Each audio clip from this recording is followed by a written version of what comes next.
உங்களுடைய grey hair முழுசுமே பிளாக்காக cover பண்ணணும்னா இந்த ஹேரை வந்து நீங்கள் தாராளமாக ட்ரை பண்ணலாங்க.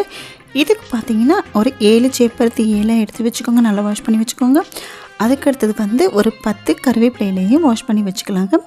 இது 2 தாங்க. இப்போ வந்து ஒரு டம்ளர் தண்ணி ஒரு பாத்திரத்தில் ஊற்றி 1 ஸ்பூன் மட்டும் காஃபி பவுடர் போட்டுட்டு இந்த 2 இலைகளையும் போட்டு நல்லா கொதிக்க வச்சு ஃபில்ட்ரு பண்ணி நம்ம எடுத்து வச்சுக்குவோம். 1/2 டம்ளர் ஆகிற வரைக்கும் எடுத்து வச்சுக்கோங்க.